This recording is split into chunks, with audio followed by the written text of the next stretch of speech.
I was the one who told High Command that humanity could be conquered in 40 rotations. I want that entered into the official record before anything else. The blame belongs to me, and I will carry it for the rest of my life. My name is Valith Sorun, Senior Tactical Analyst of the Torvan Galactic Empire, and everything I believed about the species called humans was wrong. It started with confidence. 2 full cycles of observation from the edges of their territory, 2 cycles of intercepted communications, scanned vessels, cataloged weapons systems, and mapped colonies.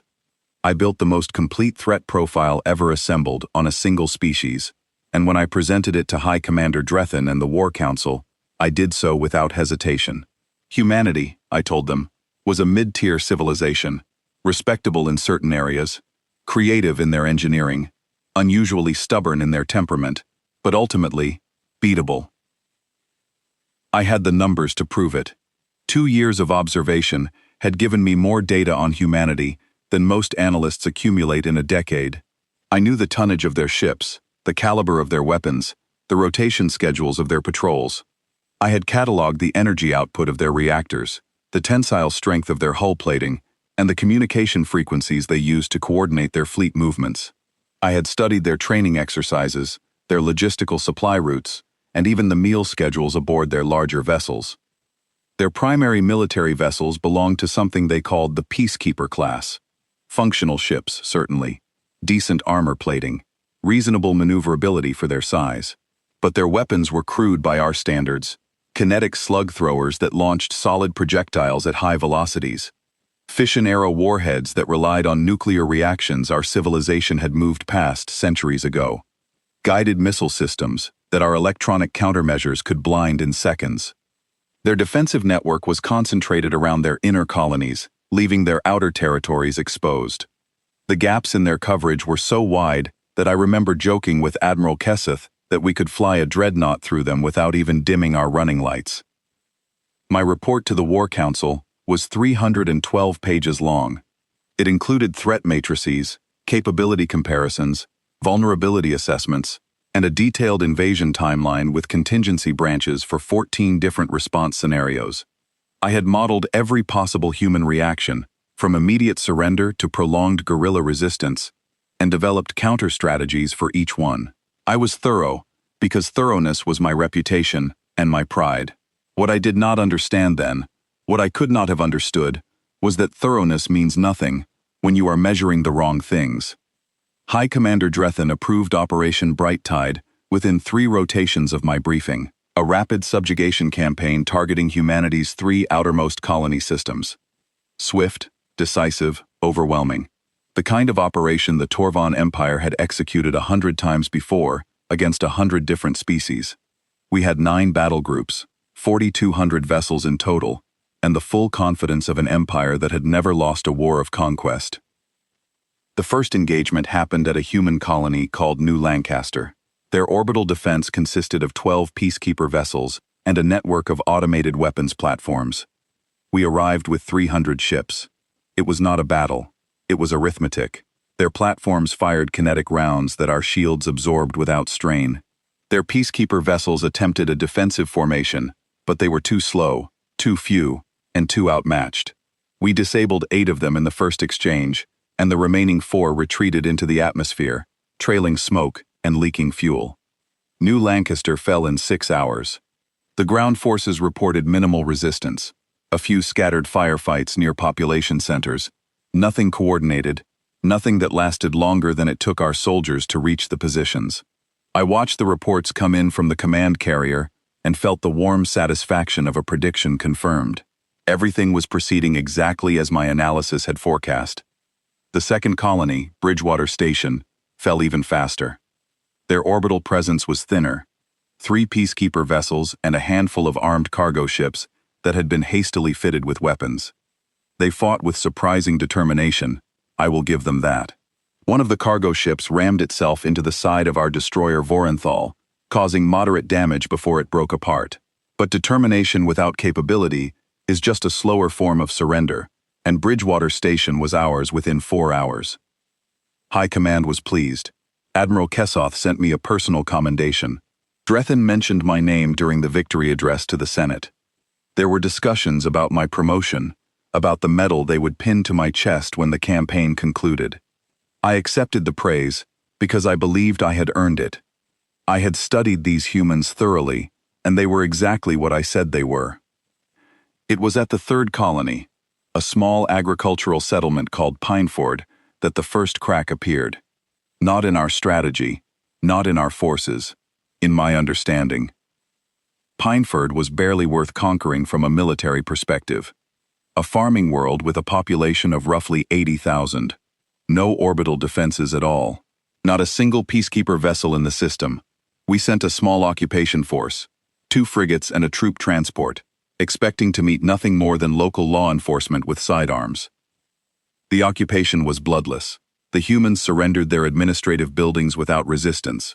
They handed over their communication equipment. They followed every instruction our ground commander gave them. It was, by every measure, a textbook operation. But something nagged at me. Something I noticed in the processing reports that our intelligence officers filed after cataloging the captured population. I read through the occupational records of every adult in the settlement. Farmers, teachers, engineers, medical workers, mechanics, shopkeepers, an entire colony of civilians. Not a single soldier, not one. I flagged this in my daily report to Admiral Kessoth, noting it as unusual, but not alarming. Every species had civilian settlements. It was not strange that a farming colony lacked military personnel. But something about the completeness of it bothered me. On every other world we had ever conquered, even agricultural ones, there had always been at least a token military presence. A garrison, a reserve unit, even retired veterans who could be identified by their training and bearing. Here there was nothing. These people had never held weapons in their lives. I requested permission to interrogate some of the captured colonists. Not aggressively. I simply wanted to understand their settlement's relationship to the wider human military structure. Kessoth approved, and I sat down with a middle-aged woman named Claire Ashworth, who had been the colony's agricultural coordinator. She was calm in a way that I found slightly unsettling. Not frightened, not defiant, just calm. The way someone is calm when they have already accepted the reality of their situation and moved past the emotional response to it. She sat with her hands folded in her lap, her posture relaxed, her breathing steady. She looked at me the way one might look at a weather forecast. Interested, but not alarmed. I asked her standard questions about supply lines, communication protocols, and military contacts. She answered everything with a patience that bordered on pity. Her responses were detailed and helpful, almost as if she wanted to make sure I understood things correctly. She corrected my pronunciation of colony names. She offered context I had not requested. She was, in every respect, the most cooperative prisoner I had ever interviewed, and that cooperation disturbed me because it came from a place of total confidence rather than submission. Then I asked her the question that would keep me awake for the rest of the campaign. I asked her where the soldiers were. She looked at me with an expression I did not fully understand at the time. It was the look you give someone who has said something so fundamentally mistaken that you are not sure whether to correct them or simply let them continue in their ignorance. Then she said 5 words that I have not been able to forget. "We do not send soldiers here." I asked her to clarify. She explained, in that same patient tone, that the outer reaches were civilian territories. They were farming colonies, mining operations, research outposts. The people who lived there were volunteers and settlers who had accepted the risk of living on the frontier in exchange for land, opportunity, and freedom. Military protection in the outer reaches was limited to occasional patrol routes and automated early warning systems. I pressed her further. I asked her what would happen if the outer reaches were attacked. She told me that the Peacekeeper fleet would respond from the nearest staging area. I told her that we had already defeated the Peacekeeper fleet in this sector. She nodded, and that same strange expression crossed her face again. Then she said something that I wrote down word for word in my personal log. "Commander, the Peacekeepers are not our military. They are our Coast Guard." I did not know what a Coast Guard was. When I looked it up in the Human Linguistic Database, I discovered that it referred to a light maritime patrol force used on their homeworld to rescue stranded sailors and enforce fishing regulations. It was the lowest tier of their defense structure, the equivalent of harbor security. I sat with that information for a long time. I turned it over in my mind, examined it from every angle, tested it against everything I knew. The idea that the Peacekeeper fleet, the force I had spent 2 years studying and building an entire invasion strategy around, was not actually a military force, but a patrol service, was so fundamentally destabilizing that my mind rejected it instinctively. If the Peacekeepers were a Coast Guard, then everything I knew was wrong. My threat assessment was wrong. My invasion timeline was wrong. My career-defining analysis was wrong, and I was not ready to accept that. So I made a decision that I regret to this day. I decided that Claire Ashworth was either lying or exaggerating. It was a natural psychological defense, I told myself. A captured civilian inflating the strength of her own species to intimidate her captors. I had seen it before with other species. It meant nothing. I filed my report with a note classifying her statements as probable disinformation and recommended that we proceed with the next phase of the campaign. High Command agreed. Admiral Kessoth agreed. Everyone agreed, because my analysis had been right about everything else, and there was no reason to doubt it now. We were all wrong, but we were wrong together, and there is a particular comfort in shared error that makes it almost indistinguishable from truth.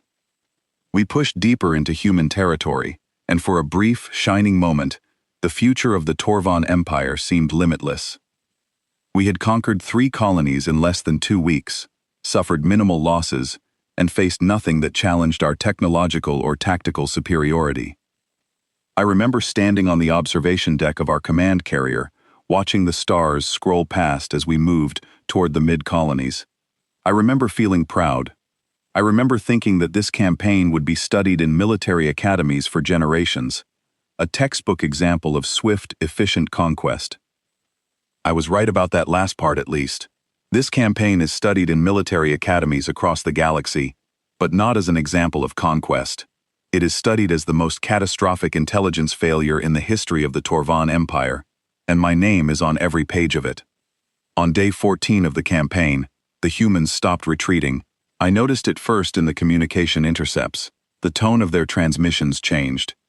For 2 weeks, the signals we had been picking up from human channels were frantic, disorganized, full of panic and confusion. Colony administrators begging for reinforcements, peacekeeper captains reporting losses and requesting permission to withdraw, civilian transports screaming for escort protection as they fled deeper into human space. Then, overnight, the chatter went quiet. Not silent, quiet. The panic disappeared. The desperate pleas stopped. In their place came short, clipped transmissions, using codes we had never encountered before. Tight beam signals bouncing between relay points we had not previously detected. A communication network that seemed to materialize from nothing, layered beneath the civilian channels we had been monitoring for 2 years. I ran the new signals through every decryption algorithm in our database. Nothing worked. The encryption was not just different from what the peacekeepers used, it was different in kind. The peacekeeper codes were competent military encryption, the sort of thing any spacefaring civilization would develop. These new signals used mathematical principles that our cryptographers had never encountered. One of my analysts, a brilliant young officer named Torvan Resk, spent 2 days trying to crack a single intercepted message. He emerged from his workstation pale and shaking, and told me that the encryption was not built on any mathematical framework he recognized. It was not harder than peacekeeper encryption. It was from a completely different tradition of mathematics. I flagged it immediately. Admiral Kessoth told me it was probably a backup system, activating after their primary network was disrupted. A reasonable explanation, a wrong one. On day 15, we entered the Callaway system, the first of humanity's mid-colony territories. It was an industrial world, home to roughly 3 million humans and a significant manufacturing base. Our intelligence indicated the presence of a small peacekeeper garrison, perhaps 20 vessels, supported by orbital defense platforms similar to the ones we had already destroyed at New Lancaster. We sent a standard invasion force, 240 ships, led by Battlemaster Vosik, one of our finest tactical commanders. Vosik was a veteran of 11 campaigns. He had never lost an engagement. He was experienced, cautious, and methodical. The Callaway system broke him. The first thing Vasek reported was that the peacekeeper vessels were not behaving like peacekeepers. They were the same class of ship, the same hull configuration, the same weapon loadouts. But they were flying differently. The peacekeepers we had fought at New Lancaster had used conservative defensive formations, standard patrol tactics adapted for combat. These ships were executing coordinated attack patterns that Vasek had never seen from any species in his career. They came in fast, splitting into groups of 3, and targeting specific subsystems on our vessels with a precision that should not have been possible with kinetic weapons. They hit our sensor arrays first, then our communication relays, then our shield emitters.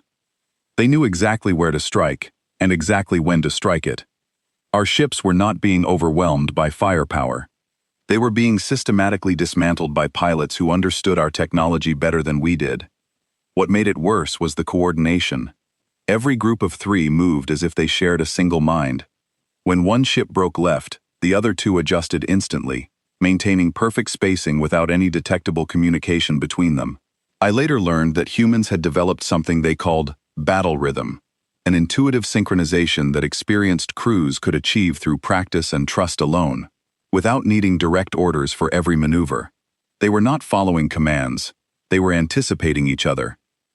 I pulled the combat data and ran a comparison analysis that made my blood run cold. The human pilots at New Lancaster had average reaction times of 1.4 seconds, respectable for most species, well within the range I had predicted. The pilots at Callaway were averaging 0.3 seconds. The gap was not incremental. It was not the difference between trained and untrained. It was the difference between amateurs and something else entirely. I checked the data 3 times. I asked my analysts to verify it independently. The numbers held. The humans defending Callaway were operating at a level of performance that was, by our standards, biologically implausible.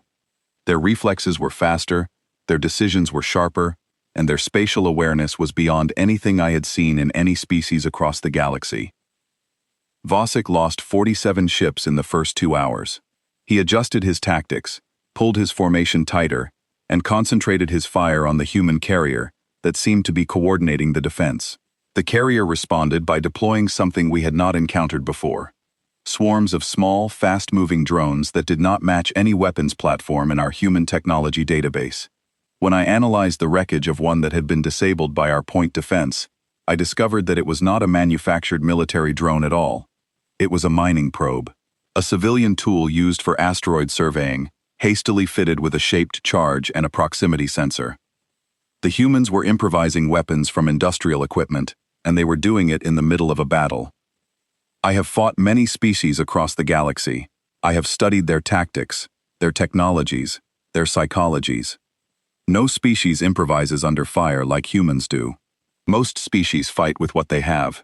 Humans fight with what they can build from whatever happens to be nearby, and they do it faster than should be biologically possible. The battle turned at the 4-hour mark. Vasek had pushed through the drone swarms and was closing on the orbital platforms when the humans did something that none of us expected. They began broadcasting music on every open frequency, not a message, not a demand for surrender. Music, loud, rhythmic, pounding through our communication systems so aggressively that our signal filters could not screen it out. Later analysis identified it as a genre humans called heavy metal, and while it did no physical damage, it accomplished something far more devastating. It disrupted our communication protocols. Torvan battle coordination relies on precise, synchronized signal timing. Our ships communicate in structured pulses that must arrive within microsecond windows to maintain formation integrity. The human music, broadcast at maximum power across every frequency band, introduced just enough noise to throw our timing off. Ships began drifting out of formation. Coordinated firing sequences fell apart. Individual captains, unable to hear orders clearly, began making independent decisions, which meant they began making mistakes. Vasek lost another 63 ships in the next hour. He ordered a withdrawal from the system. It was the first time in his career that he had ever retreated, and I could hear the disbelief in his voice when he transmitted the order. The retreat itself was chaotic. Ships broke formation trying to reach safe jump distance. The humans did not pursue, which was perhaps the most unnerving part of the entire engagement. They had won decisively, and they simply let us go. No chase, No parting shots, no final demonstration of superiority. They returned to their defensive positions and waited, as if they had all the time in the universe and saw no reason to hurry. I intercepted the human transmissions after the battle. They were not celebrating. They were filing damage reports and casualty lists and requisition forms, and the language they used told me something that frightened me more than the battle itself. They referred to the engagement as a local defense action, not a battle, not a victory, a local defense action, the kind of terminology you use for a minor incident that does not warrant special attention. One transmission in particular lodged itself in my memory. A human officer was requesting replacement parts for one of the peacekeeper vessels that had sustained damage during the engagement. The request was routine, bureaucratic, utterly mundane. It could have been a requisition for office supplies. The officer who filed it did not mention the battle, the enemy, or the strategic significance of the engagement. She mentioned an inventory number, a delivery address, and an estimated repair time. That was it. The most significant military engagement in their sector's recent history was, to the people who had fought it, paperwork. I also recovered the after-action reports filed by the human militia commanders. These were more detailed, but their tone was equally revealing. They discussed tactical adjustments, lessons learned, and equipment failures, with the matter-of-fact precision of people reviewing a training exercise. One report recommended improvements to the drone conversion process, noting that the mining probes could be adapted more quickly if standardized attachment points were pre-installed during manufacture. Another suggested that the heavy metal broadcast tactic, while effective, should be rotated with other disruption methods to prevent the enemy from developing countermeasures. They were already planning for the next fight, already refining their techniques, already building on what they had learned. And they were doing it with the calm efficiency of people who considered this kind of thing normal. I pulled the service records of the human personnel we had captured during the retreat from Callaway. Ground troops who had been defending industrial facilities. I expected to find professional soldiers, special forces, elite units. What I found was worse. They were reservists, part-time militia members with civilian careers and 6 months of basic training. The woman who had coordinated the drone swarm was a mining foreman named Lucy Harmon. She had no military rank. Her training consisted of a weekend certification course in emergency territorial defense. She told our interrogators, without any trace of boastfulness, that she had learned to coordinate drone operations from her regular job managing automated mining equipment. The combat application, she said, was not that different really. You just change what the drones are looking for. The pilot who had crippled 3 of our destroyers in a single pass was a cargo hauler named George Palmer. He had been transporting grain shipments between colonies until 4 days before the battle, when he had received a message on his personal communicator asking him to report to the nearest staging area. When our interrogator asked him how a grain hauler had learned to fly combat maneuvers that defeated veteran Torvon pilots, he shrugged and said, "Cargo runs through asteroid fields, teach you how to dodge. After that, dodging weapons fire is just the same thing with someone angry at the other end." I read every word of those interrogation transcripts, and what struck me most was not the information itself, but the attitude behind it. These people were not boasting. They were not trying to intimidate us. They were describing their experiences with the casual practicality of people who genuinely did not consider what they had done to be remarkable. They had been asked to help, so they helped. They used the skills they had, and they improvised what they lacked. To them, it was simply what you did. These were not soldiers. They were civilians who had been asked to stop what they were doing and come help for a while. And they had nearly destroyed us. I compiled everything into an emergency briefing and demanded an immediate audience with high command. It took me 2 days to get it. 2 days in which the fleet continued its advance, pushing deeper into human territory, moving closer to whatever was waiting at the center. I spent those 2 days reviewing every piece of data I had, looking for holes in my analysis, hoping to find evidence that I was wrong. I did not find any. When I finally stood before Drethan and the War Council, I presented my findings with every piece of evidence I had: the reaction time discrepancies, the improvised weapons, the communication disruption, the reservist service records, the new encryption protocols that our cryptographers could not recognize, the after-action reports that treated our invasion as routine maintenance. I laid it all out, document by document, data point by data point, building a case that I knew they would not want to hear. And then I asked them the question that had been consuming me since Callaway. If their farmers nearly held us at the outer reaches, and their weekend reservists are driving us back from the mid-colonies, then who is defending their inner systems? Who are their actual soldiers? And what are their actual weapons? The room was silent for a long time. Drethan studied me with an expression that I later recognized as the first trace of fear I had ever seen on his face. Then he asked me what I recommended. I told him we needed to stop the advance immediately and launch a comprehensive intelligence operation before we moved any further into human territory. I told him that my original threat assessment was fundamentally flawed. I told him that we were not fighting humanity's military, we were fighting their neighborhood watch. Admiral Kessoth dismissed my concerns. He pointed to our early victories. He cited the colonies we had already conquered. He argued that the Callaway engagement was an anomaly, a combination of fortunate terrain and desperate tactics that would not be replicated. He was persuasive. He was experienced. He was respected. He was also completely wrong, but none of us would understand that until it was far too late. Drethan sided with Kessoth. The advance would continue. I was ordered to refine my threat assessment and provide updated tactical recommendations for the push toward the inner colonies. As I left the briefing room, I passed a junior analyst named Torvon, whose name I never learned. He stopped me in the corridor and said, quietly, "Commander Sorun, I read your report. I believe you." It was a small kindness, and I thanked him for it. Then I went back to my quarters and began digging deeper into human military structure. Because if the answer was not coming from high command, I would find it myself. I had spent 2 years studying the surface of human civilization. Now I needed to understand what was underneath. And what was underneath, as I would soon discover, was something that no species in the galaxy was prepared for. Intelligence work has a single unforgivable rule, one that every analyst learns in their first year of training and spends the rest of their career trying to respect. The rule is simple. Never dig for an answer you are not prepared to find. I broke that rule on day 22 of the campaign, and I have never been the same since. High Command had assigned me to lead what they called the Deep Context Initiative, a polite name for a desperate scramble to understand what we were actually fighting.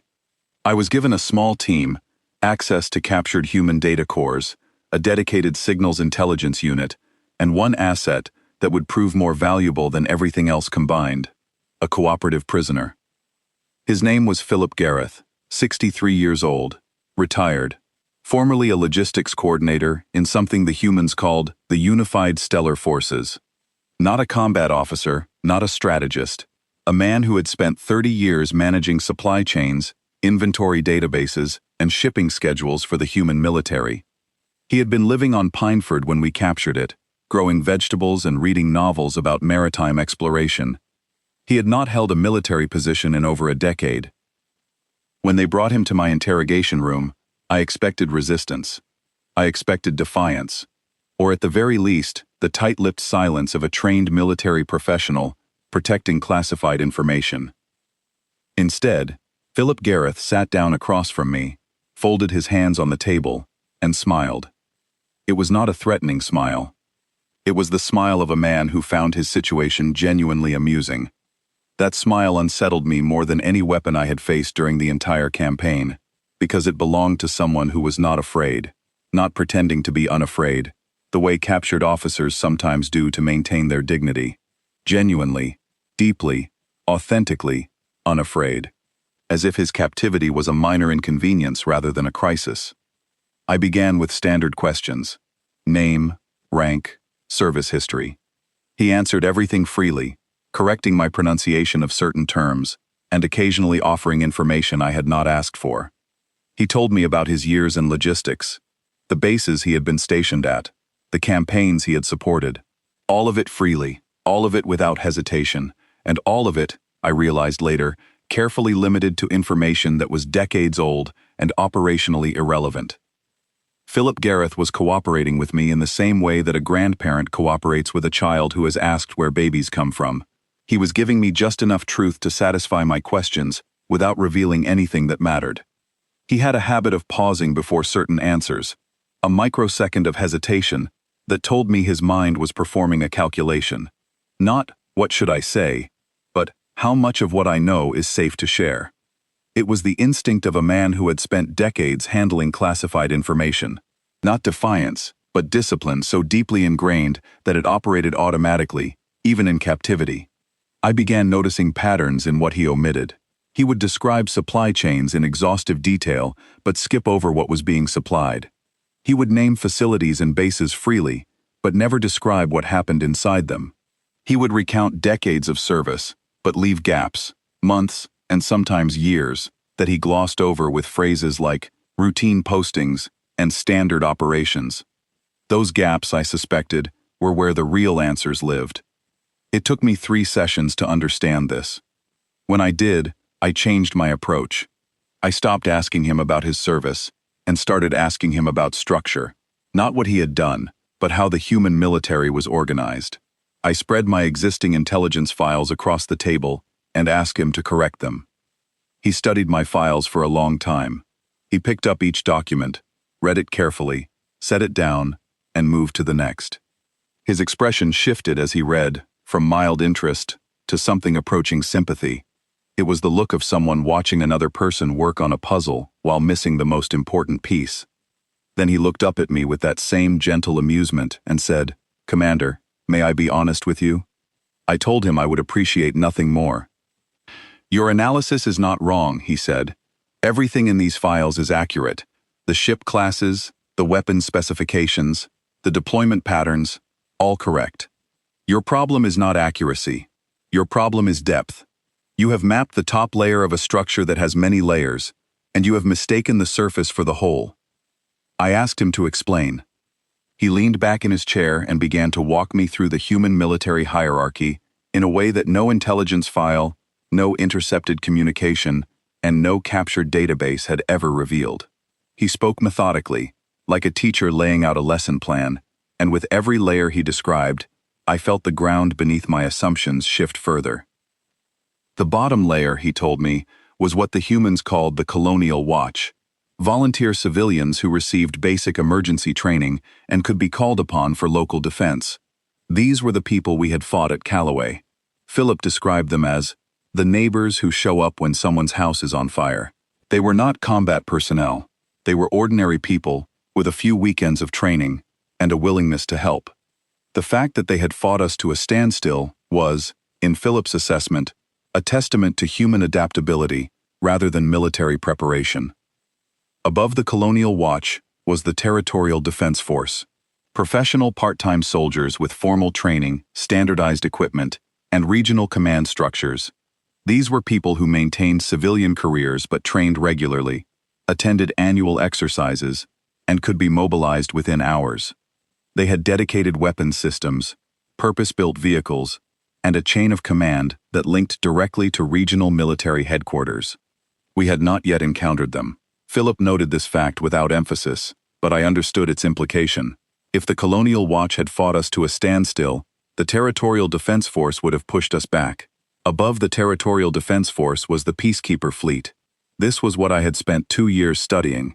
The Peacekeepers were humanity's visible military presence, the ships that patrolled their borders, escorted their convoys, and responded to external threats. They were real military vessels, crewed by real military personnel, and they were, by any reasonable galactic standard, a competent fighting force. But they were not the top. Above the Peacekeepers sat the Continental Guard, a rapid response force equipped with technology 1 generation ahead of the Peacekeeper standard. I had found oblique references to the Continental Guard in captured communications, but had assumed it was an administrative division, not a separate combat force. Philip corrected me. The Continental Guard was specifically designed for situations where the Peacekeeper fleet had been overwhelmed. They were the reinforcement, the second wave, the insurance policy. And above the Continental Guard was the Unified Stellar Forces, the branch Philip himself had served in. The full-standing military of the human species. Professional career soldiers, purpose-built warships, dedicated research and development programs, and a command structure that operated independently of the civilian government's peacetime oversight. The Unified Stellar Forces was, in Philip's words, what you would encounter if you ever made us genuinely angry. I asked him about the technology gap between the Peacekeepers and the unified stellar forces. He was quiet for a moment, choosing his words carefully. Commander, the kinetic weapons your forces have been facing are reliable, simple, and cheap. We equip our Peacekeepers with them because they do not require specialized training to maintain. They use ammunition that can be manufactured anywhere, and they are effective against pirates, asteroids, and the occasional hostile wildlife encounter. They are not what we would use against a serious threat. I asked him what a serious threat would warrant. You would need to ask someone with a higher clearance than mine, he said. I was logistics. I moved crates from one warehouse to another. But I can tell you this much. In 30 years of service, I supported supply chains for weapon systems that I was never permitted to see. I signed shipping manifests for containers that had no listed contents. I routed transports to facilities that did not appear on any map I had access to. Whatever those things were, they were not kinetic slug throwers. I spent the next several days cross-referencing Philip's information with everything in our captured data cores. What I found confirmed his account at every level. The Colonial Watch, the Territorial Defense Force, the Peacekeepers, the Continental Guard, the Unified Stellar Forces. 5 distinct layers, each more capable than the last, and we had only fought the bottom 2. The implications were staggering. I built a capability projection model based on the gap between what we had observed at each tier.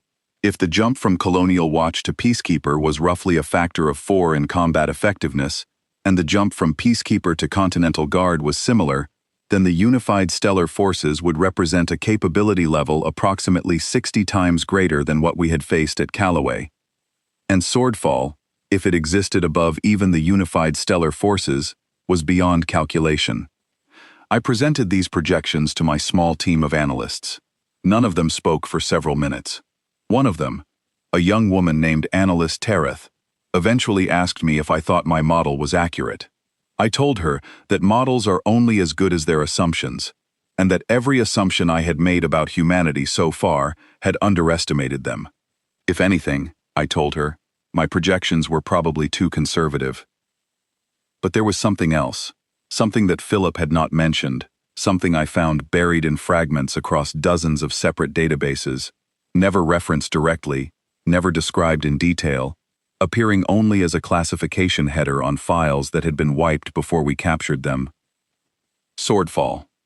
Not an acronym, not a division name, not a program designation that followed any naming convention I could identify, just a word, stamped across empty files and redacted documents and blank inventory logs. Every file tagged with Swordfall had been purged so thoroughly that not a single byte of content remained. Only the classification header survived, like a label on an empty box. The purging itself told me something. I had recovered data from conquered species before, and even the most security-conscious civilizations left traces. Partial deletions, corrupted fragments, metadata shadows that hinted at what had been removed.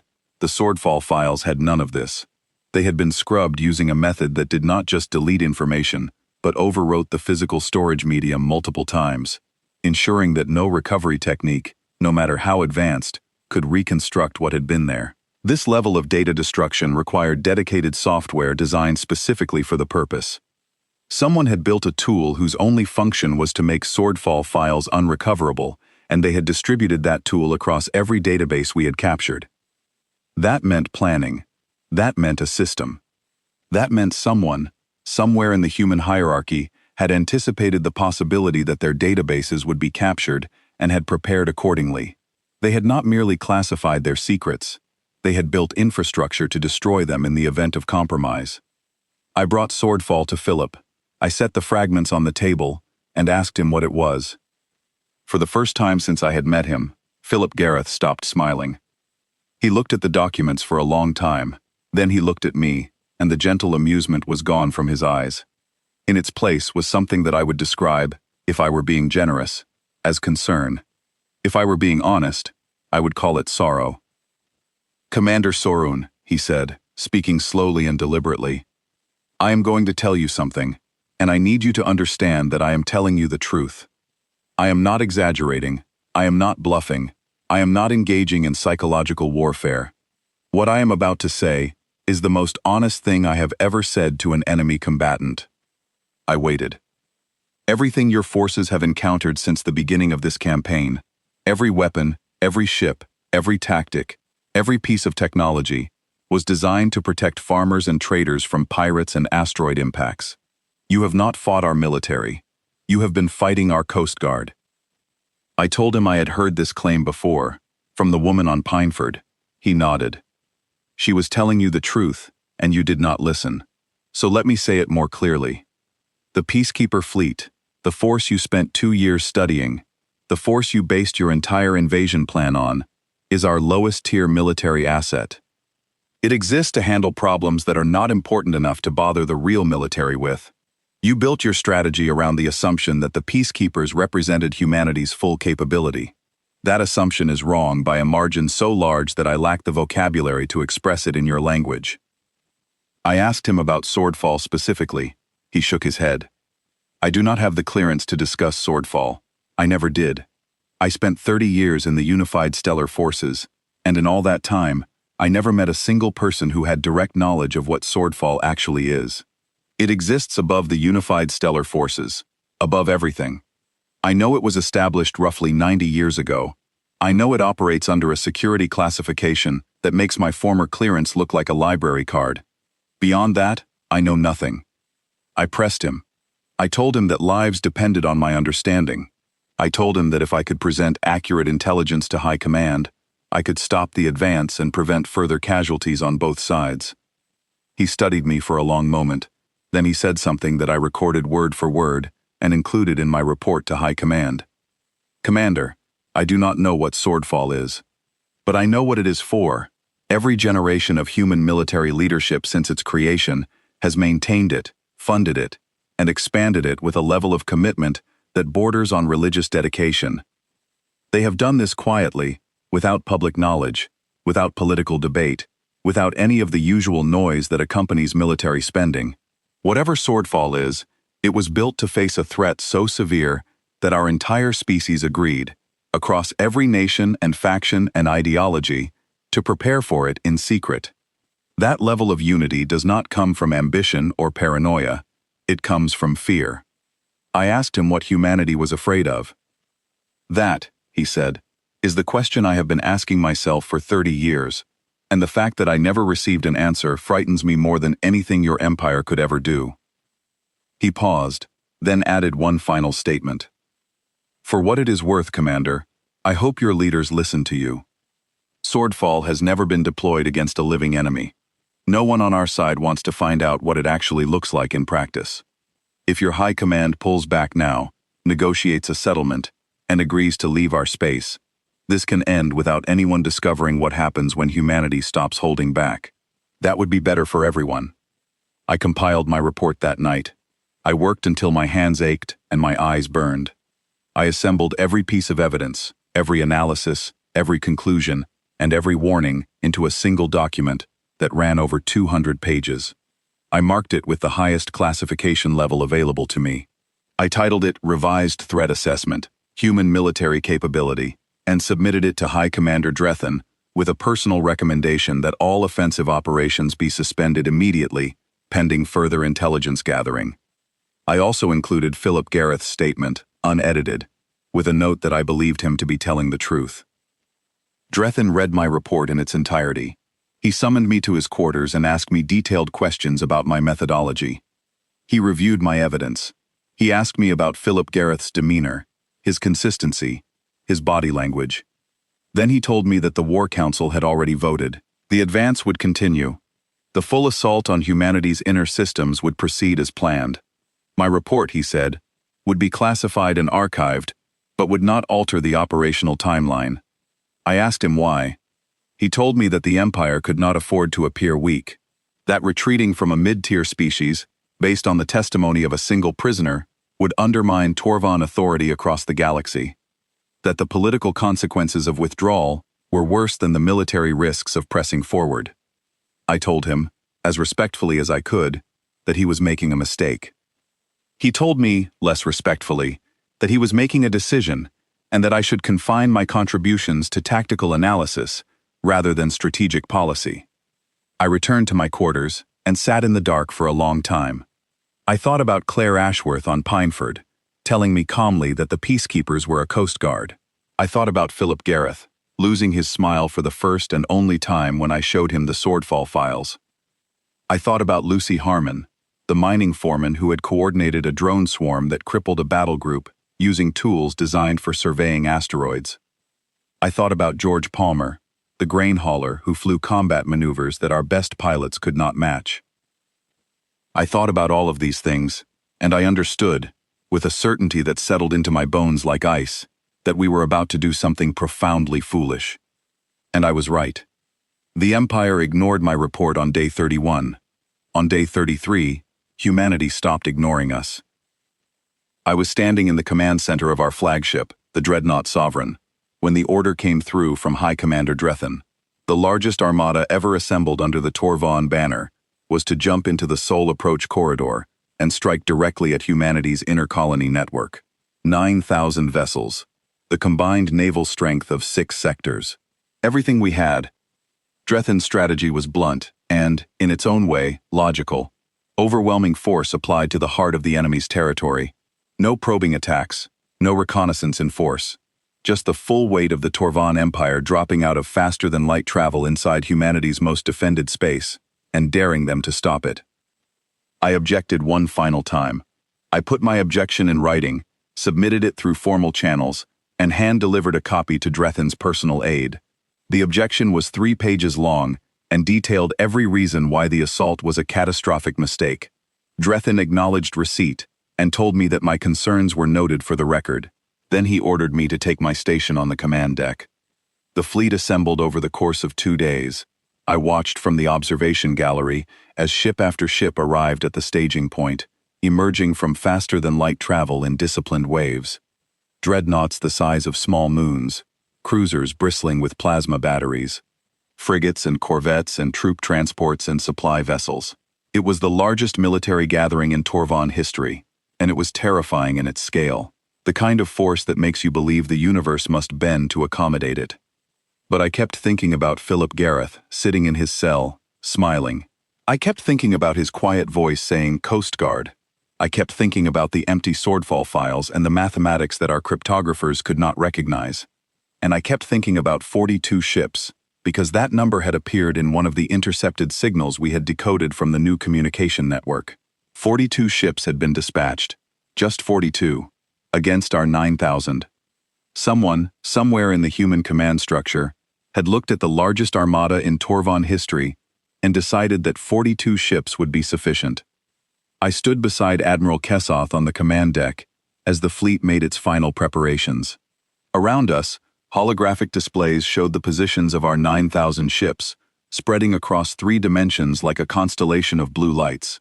It was, I will admit, an impressive sight. The kind of display that makes you believe in the inevitability of your own power.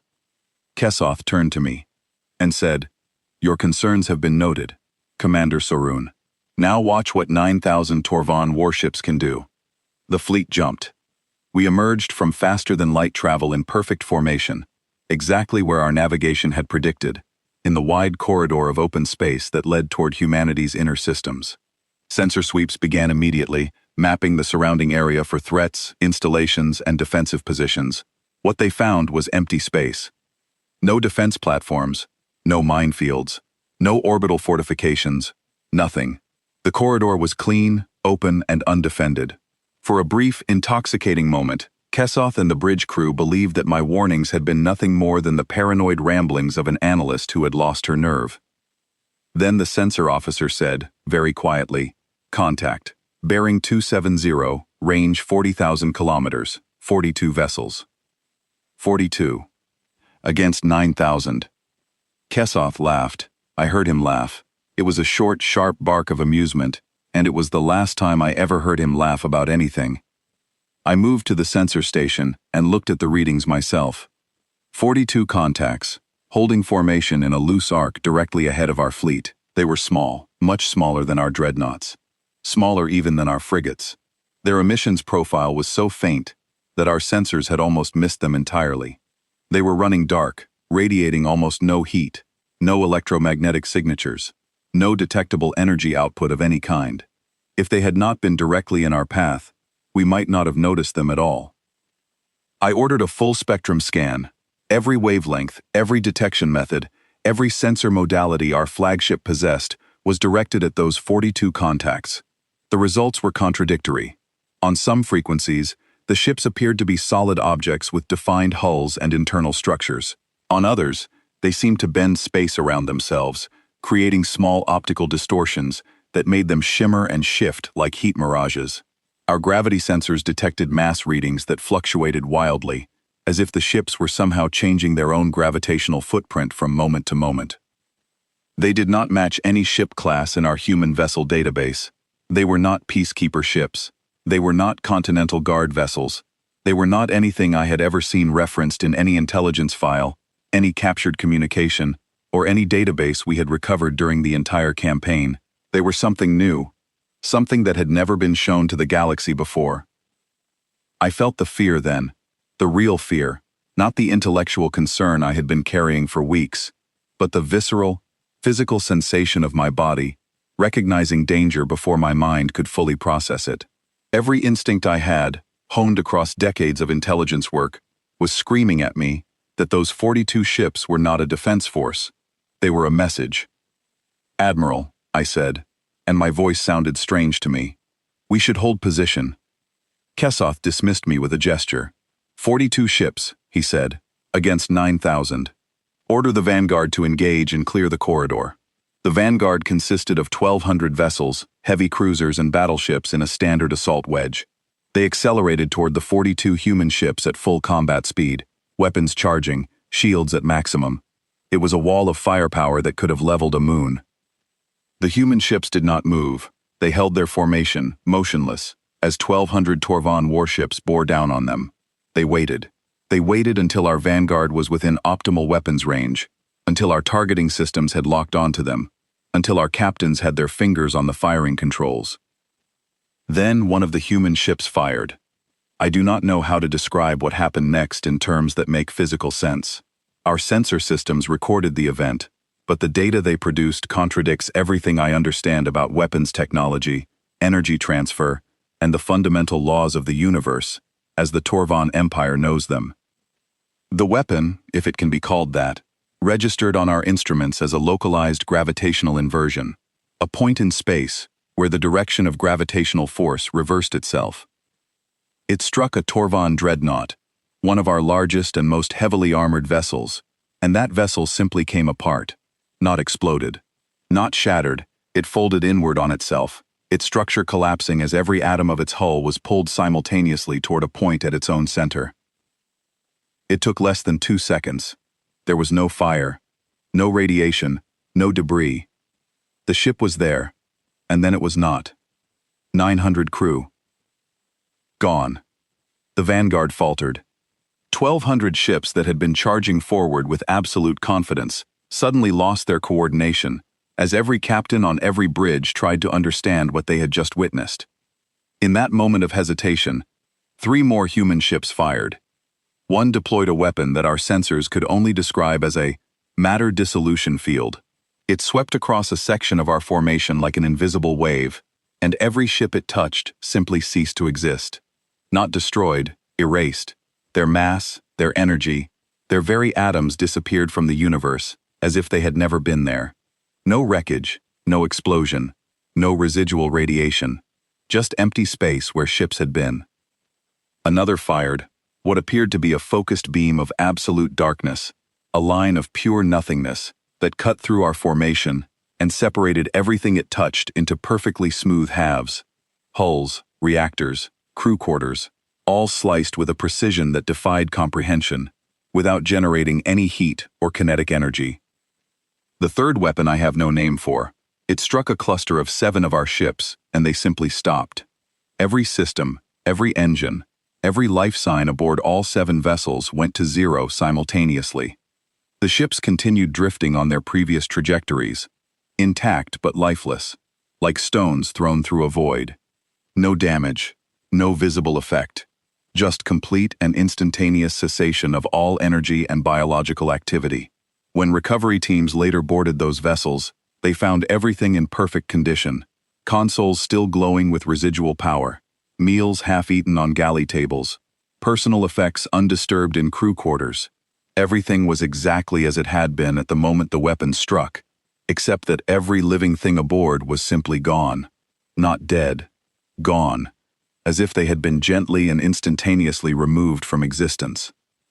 2,000 Torvan ships were eliminated in the first 4 minutes. Not damaged. Not disabled. Eliminated. And the silence that followed was worse than the destruction, because the human ships simply stopped firing and returned to their original positions, as if the engagement had been a minor interruption in their schedule rather than the largest space battle in galactic history. The vanguard broke. There is no other word for it. 1,200 ships that represented the finest naval tradition in the galaxy scattered like startled animals, turning away from the 42 human vessels and accelerating in every direction that was not toward them. Some collided with each other in their haste. Some jumped to faster than light without calculating their trajectories, a desperate act that sent them hurtling into unknown space. The 42 human ships held their position. They did not pursue. They did not fire on the retreating vessels. They simply stopped and waited, their formation unchanged, as if the destruction of 2,000 warships had required no particular effort. On the bridge of the Sovereign, every officer stood in silence. Kesoth had not moved from his command chair. His hands were gripping the armrests so tightly that the material had cracked beneath his fingers. His eyes were fixed on the tactical display, watching the blue icons of his fleet scatter and wink out. I was the first to speak. "Admiral, we need to withdraw the entire fleet." He did not respond. I am not certain he heard me. I am not certain he was capable of hearing anything at that moment. I had seen shock on the faces of soldiers before, but what I saw on Kesoth's face was something different. It was the expression of a man whose understanding of reality had just been fundamentally and irrevocably broken. I took command. I do not know if I had the authority to do so. I do not know if it mattered. I ordered the fleet to hold position and began broadcasting a general withdrawal order on all channels, instructing every Torvan ship to cease offensive operations and prepare for retreat.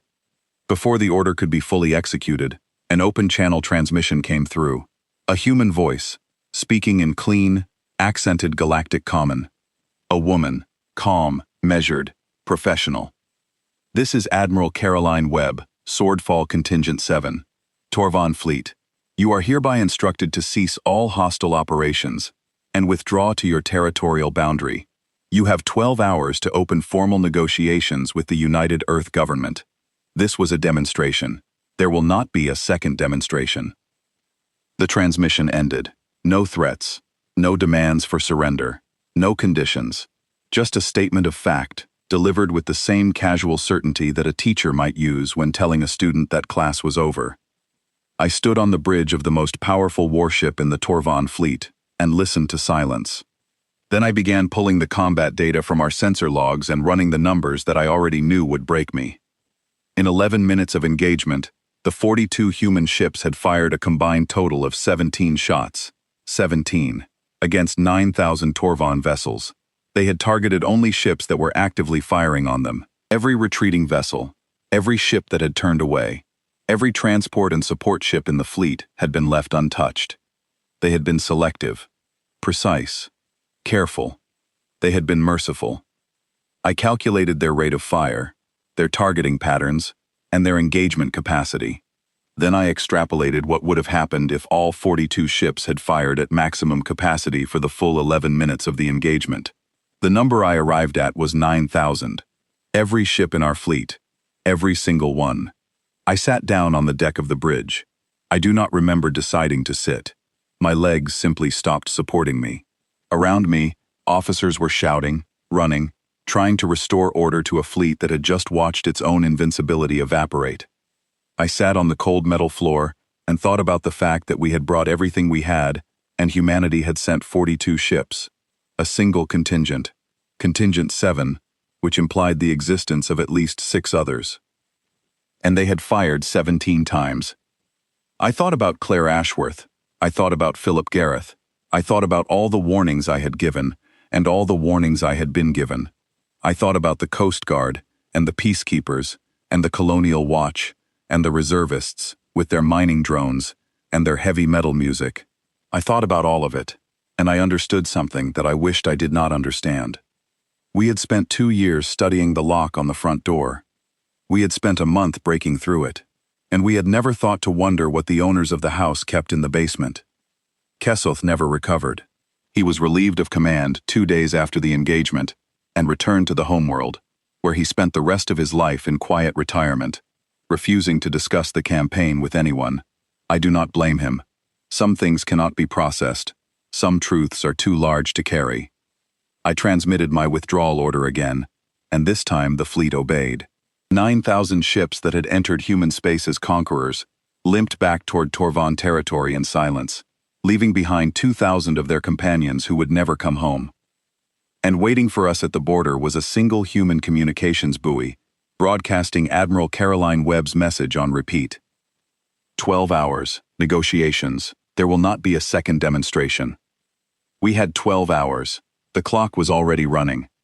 I expected, after everything that had happened, that the final revelation would be another weapon, a bigger ship, a more devastating technology. Some ultimate expression of destructive power that would make the gravity inversions and matter dissolution fields look like firecrackers. I braced myself for it. I prepared my mind for one last shock, one final demonstration of how completely I had underestimated the human species. I was wrong. The final revelation was not a weapon. It was something far more frightening. It was kindness. The negotiations began exactly 12 hours after Admiral Webb's transmission, not a minute before, not a minute after. The humans were precise about their deadlines. I was appointed to the Torvan delegation because I was, according to High Commander Drethin's grudging acknowledgement, the only senior officer who had been right about anything during the entire campaign. My assignment was to assess the human negotiating team, identify their strategic objectives, and advise Drethin on how to minimize the terms of our surrender. I prepared myself for humiliation. Every conquest the Torvan Empire had ever conducted ended the same way. The victor dictated terms. Territory was ceded, resources were surrendered. The defeated species was integrated into the Empire's structure at the lowest possible tier, stripped of sovereignty, and assigned a quota of tribute that would take generations to fulfill. This was the way of things. This was how the galaxy worked. The negotiations were held aboard a neutral vessel, a converted diplomatic station that the humans had deployed in the space between our territories. When our shuttle docked and I stepped aboard, the first thing I noticed was the architecture. The station was clean, functional, and designed with a deliberate neutrality that I recognized as a conscious diplomatic choice. No human symbols on the walls, no displays of military power, no imagery of the battle we had just lost. The humans had built a space that was intended to make us feel like equals, not supplicants. This bothered me more than I can express. A conqueror who displays their power is predictable. A conqueror who hides it is dangerous. The human delegation consisted of 5 people, 3 diplomats, 1 military advisor, and Admiral Caroline Webb herself. I studied her as she entered the room. She was smaller than I expected, average height for a human female, perhaps 50 years old, with short gray hair and the kind of physical bearing that suggested a lifetime of discipline. She wore a simple uniform with no decorations, no medals, no visible indicators of rank beyond a small insignia on her collar. She looked like someone who had spent her career being deliberately unremarkable.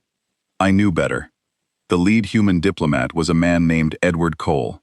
He was tall, thin, and spoke Galactic Common with a fluency that suggested years of practice with non-human languages. He opened the negotiations with a statement that I was not prepared for. The United Earth government proposes full restoration of the status quo ante bellum with the addition of a mutual defense coordination framework. I asked our translator to repeat the statement. She did. I asked her to translate it into plain language. She told me that the humans were offering to give everything back. Every colony we had conquered, every system we had occupied, everything, returned to us, free of conditions. And on top of that, they wanted to establish a cooperative defense agreement. Not a surrender treaty, not a tribute schedule, A partnership. Drethin was suspicious. So was I. In 5,000 years of Torvan history, no species had ever won a war and then offered to return the spoils. It violated every principle of power, every logic of dominance, every strategic framework we understood. There had to be a trap, a hidden clause, a delayed punishment wrapped in pleasant language. I requested a private meeting with Admiral Webb. Drethin was reluctant, but I argued that direct conversation with the human military commander would reveal more about their true intentions than 100 sessions of diplomatic negotiation. He agreed, and I found myself sitting across a small table from the woman who commanded the most terrifying military force in the galaxy. She poured me a cup of something warm and dark. "It is called coffee," she said. "It will not harm you. Your species' biochemistry is compatible." I accepted the cup, but did not drink. I asked her, directly and without diplomatic cushioning, why humanity was not pressing its advantage. "You won," I told her. "You could dictate any terms you wanted. You could dismantle our empire, claim our territory, reduce us to a vassal state. Why are you giving everything back?" She studied me for a moment. Not with the gentle amusement of Philip Gareth, not with the calm patience of Claire Ashworth, with something else, something that looked, if I am being honest, like respect. "Commander Sokrun," she said, "you were the one who wrote the revised threat assessment, were you not? The one who recommended that your high command stop the advance?" I told her I was. "I read it," she said. "We intercepted the transmission. It was the most accurate external analysis of human military structure that we have ever encountered. You were right about almost everything, the layers, the capability gaps, the fact that your forces had only engaged our lowest-tier assets. You even identified swordfall, which no foreign intelligence service has ever done. You are an exceptional analyst, Commander." I told her that being right had not mattered because no one had listened. "That is a problem we share," she said. "Being right and being heard are rarely the same thing." Then she leaned forward, and her expression changed. The professional warmth gave way to something more serious, more honest. "I am going to tell you why we are returning your colonies and offering a partnership instead of demanding surrender. I am going to tell you the truth, Commander. Not a diplomatic truth. Not a strategic truth, the actual truth. I am telling you because you earned it, and because your species needs to understand what is happening." I waited. "Swordfall was not built for species like yours," she said. "It was not built for the Torvan Empire, or for any of the civilizations in this region of the galaxy. It was not built for territorial disputes or political rivalries or resource competition. Swordfall exists because 93 years ago, one of our deep-range observation platforms detected something at the edge of observable space, something that was moving toward the galactic center." She paused, and I saw something in her eyes that I recognized. Fear. Not the theatrical fear of a diplomat trying to manipulate me. The real, deep, lived-in fear of someone who has spent years contemplating something that they cannot stop thinking about. "We do not know what it is," she continued. "We have spent nearly a century trying to understand it, and we still do not have a definitive answer. What we do know is this: it is large, not ship large, not fleet large, structure large. Our best estimates suggest it spans roughly 4 light-years across. It is moving at a fraction of light speed, which means it is not using any propulsion method we can identify. It is not broadcasting, it is not communicating, it is not responding to any signal we have sent. It is simply moving, steadily and inexorably, toward the center of this galaxy." I asked her how long before it arrived. "At its current speed, somewhere between 200 and 300 years. But Commander, we do not know if its current speed is its maximum speed. We do not know if it is aware of us. We do not know if it is a vessel, a creature, a weapon, or something that our categories cannot accommodate. We know only that it is coming, and that it is unlike anything that currently exists in the known galaxy." I sat with this information. I tried to process it in the context of everything I had learned about humanity over the previous weeks. The layers, the weapons, the generational secrecy, the impossible level of unity required to maintain a classified military program across nearly a century without public knowledge or political interference. "You built Swordfall to fight that," I said. "We built Swordfall because we did not know what else to do," she said. When you discover that something incomprehensible is moving toward your home, you prepare. You prepare with everything you have, across every generation, without stopping, without wavering, without allowing yourself the luxury of hoping it might not arrive.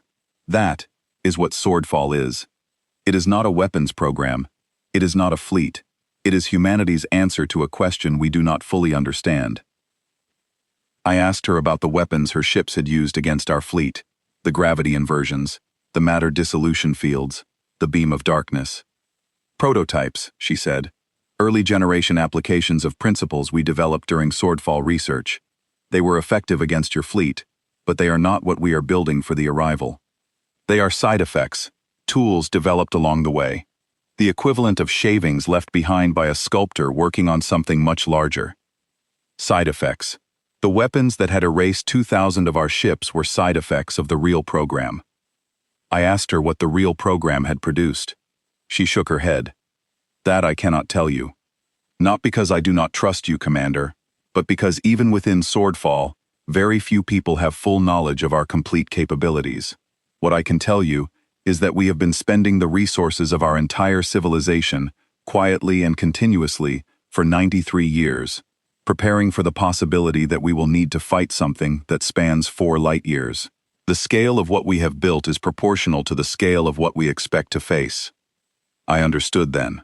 I understood everything, all at once, in a single moment of clarity, that was simultaneously the most illuminating and the most terrifying experience of my life.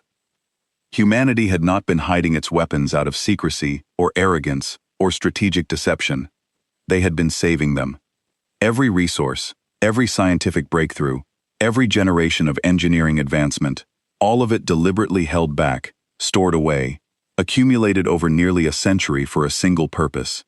The Torvan War, our great campaign of conquest that had consumed our attention and resources for months, had been, from humanity's perspective, an inconvenient distraction that risked revealing their capabilities before they were ready. They had fought us with their Coast Guard because they could not afford to waste their real forces on us, not because they underestimated us, because they had something infinitely more important to prepare for. This is why you are returning our colonies, I said. Yes. You do not want enemies, you want allies. Yes. Because whatever is coming, you do not believe you can face it alone. She was quiet for a long time. Then she said, Commander, we have spent 93 years preparing in secret because we were not sure that any other species would believe us. We were not sure that sharing our knowledge would lead to cooperation rather than panic. But the truth is that a threat of this magnitude is not a human problem. It is a galactic problem, and the galaxy deserves to know. She reached into a case beside her chair and withdrew a data crystal. She placed it on the table between us. This contains everything we have. Every observation, every analysis, every scan, every theory. 93 years of data on the approaching object.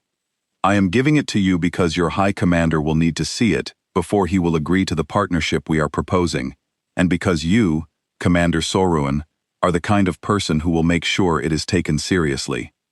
I took the crystal. I asked her if I could see the data before I returned to our fleet.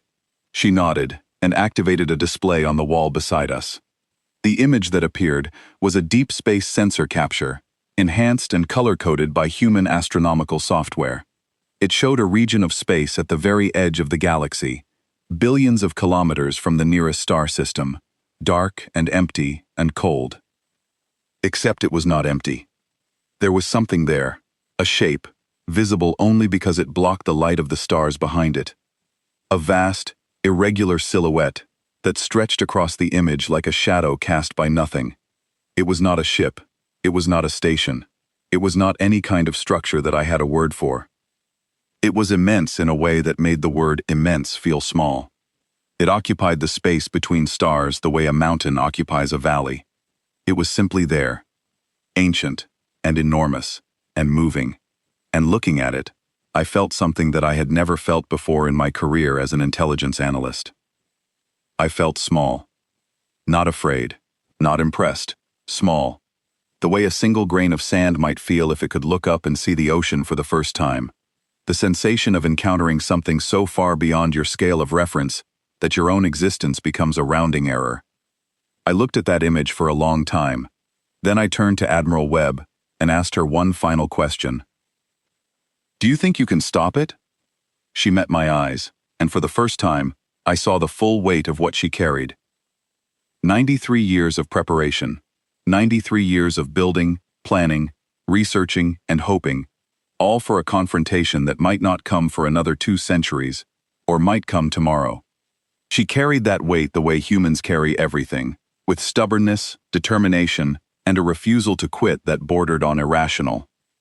"I do not know," she said, "but we are going to try, and we would very much like your help." I returned to the Torvan fleet with the data crystal and requested an emergency session with High Commander Drethan and the full War Council. This time they listened. I presented Admiral Webb's data first. I showed them the sensor captures. I walked them through the analysis. I let them see what I had seen, feel what I had felt when I looked at that image. Some of them did not believe it. Some of them argued that it was a fabrication, a piece of human deception designed to trick us into an alliance. I expected that. What I did not expect was Drethan. He studied the data in silence, asked no questions, and waited until everyone else had finished arguing. Then he looked at me and said, "Commander Sorun, what do you recommend?" I told him 3 things. First, I told him that humanity was not a mid-tier civilization. They were, in all probability, the most advanced species in the galaxy. Their technology surpassed ours by a margin that I could not accurately calculate. Their military capability, fully deployed, was sufficient to dismantle the Torvan Empire in a matter of days, possibly hours. Second, I told him that humanity's most powerful attribute was not their weapons. It was their capacity for sustained, unified, long-term preparation.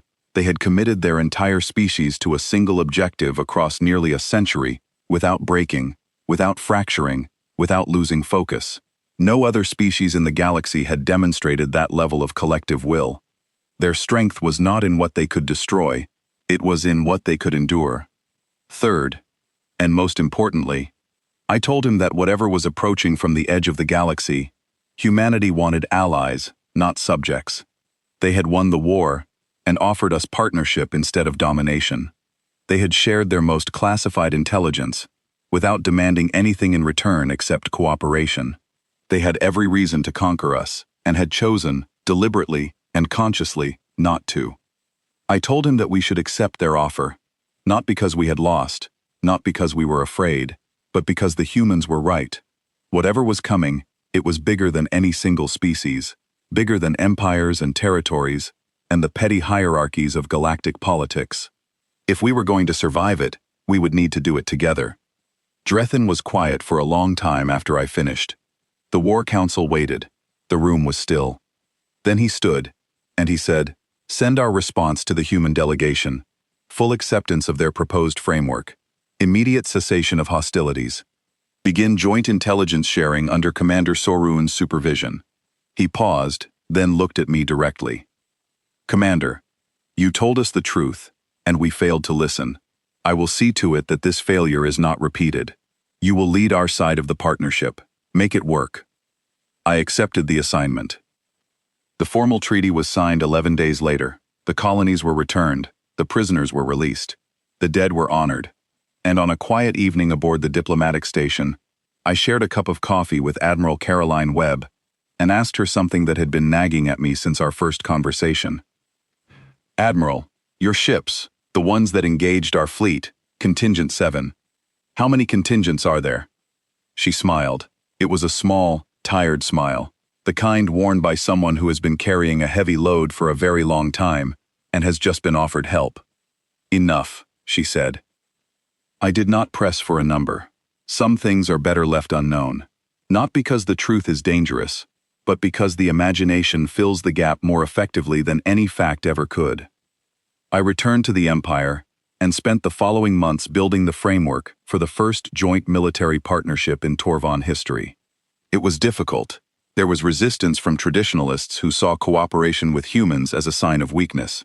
There was suspicion from intelligence officers who still believed that the entire thing was an elaborate deception.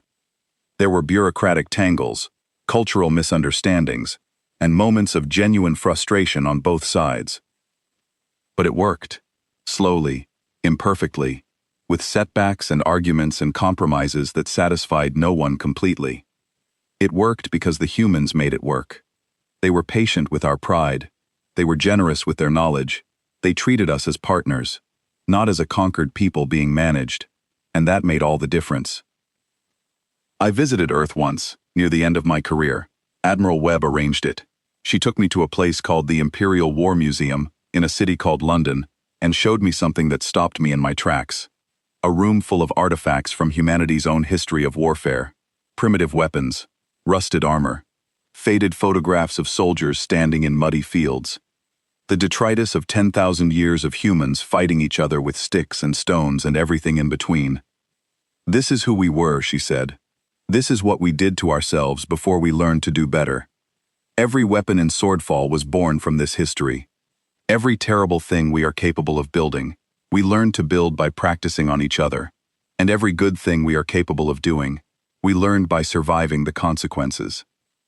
I looked at those artifacts and understood something final about humanity. They were not a species that had been blessed with strength. They were a species that had built strength from suffering. Every scar on their history had taught them something, and they had remembered every lesson. Their capacity for preparation was not a gift. It was a wound that had healed into armor. I filed my final report to the Torvan Senate, 6 months after the treaty was signed. I kept it brief. The Senate had already received hundreds of pages of analysis, intelligence summaries, and strategic assessments.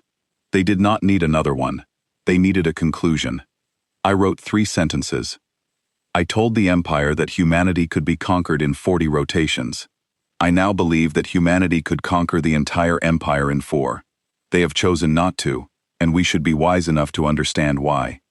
Then I added a personal note, one that was not included in the official record, but that I kept in my private journal, where it remains to this day.